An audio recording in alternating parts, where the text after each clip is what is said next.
Everyone has responded differently to this crisis that we found ourselves in. But one thing that is almost constant across the board is that we're all spending more time at home. So what does it mean now that we're spending more time at home? For me, and maybe for you, it means that you're staring in the face of these projects that you've left unfinished for weeks, months, maybe even years. And you're thinking, I think now's the time to do something about it. Well, why is it any different for your business? Now is a great time to get your business's house in order.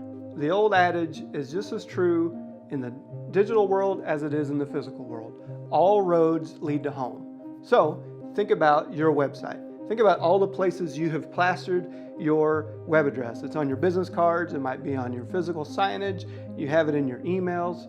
Think about all the places that you have linked to your website, on your social platforms, on the emails you've sent, on other websites that you've networked with.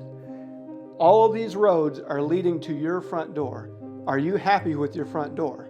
Now, many of the business leaders we talk to have lost sight of their front door. They don't come in their front door. Think about your home. You may come in through the garage, you may park around back and come in a back door. You don't come in your front door. The same is true for many business leaders. They have neglected their homepage and their website because they already know what it says. They already know what they're all about. Well, your visitors do not. So take a fresh look at your website and see if it answers these 4 questions. So, question 1, what problem do you solve? When someone hits your website for the very first time, they are looking to solve a problem. They have come to the web and they have searched to solve a problem. Your website should hit them with the answer to what problem do you solve right out of the bat.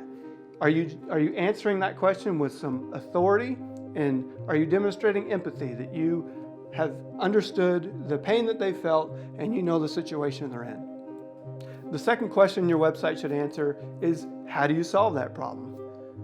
When your visitors scroll through your site, do they see that you have a plan?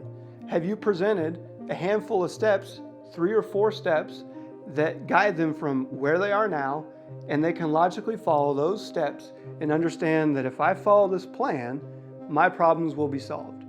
The third question your website should address is, why should I choose you? I've come to your site, I understand that you solved my problem, I see that you have a plan, but has it ever worked? Have you given statistics that show that you have authority in this area? Are you offering customer reviews and testimonials to show that people have engaged with your product or service and they have been pleased with the outcome? Have you shown any certifications or logos that people would recognize that would give immediate authority to you as a true guide to help them solve this problem that they are setting out to solve? And the fourth question that your website must answer is, where do I start?